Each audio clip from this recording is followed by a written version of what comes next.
Yo to the yo to the yo yo yo. Got this 2016 Subaru Forester XT YB WTF LOL ABC.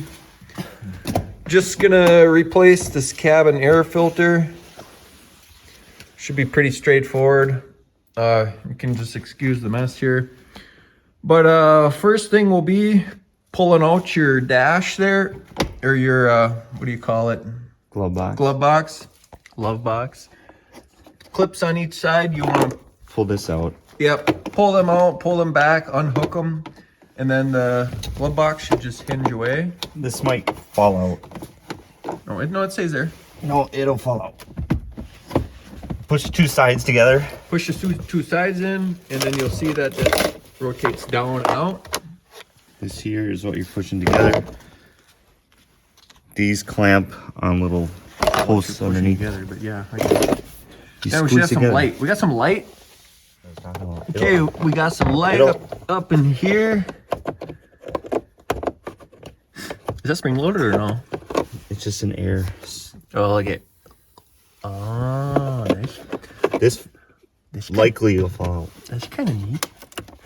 Okay, kind of says on there to push and pull out your old one. Gotta go slow because leaves and shit accumulate on top. Can you see that? Who's talking here, you or me? Okay, take the old one out, take your new one, slide your new one in. Make sure the direction's right. It does say on there up.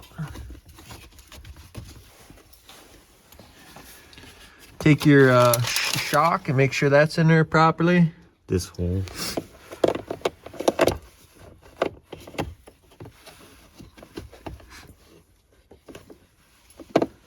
Oh, it just sits in that one hole? Probably fall out when we put this back in. Yeah, probably fall out when we put this back in.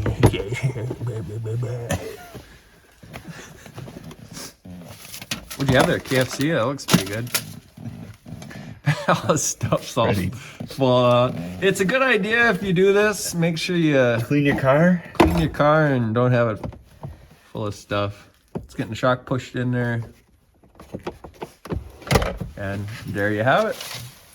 Pretty simple thing to do. Yeah, I mean, they say like every 15,000 miles. This one's been 60. I mean, probably if you're not driving down dirty roads and you leave your car parked outside in the elements, you can get away with it a little bit longer.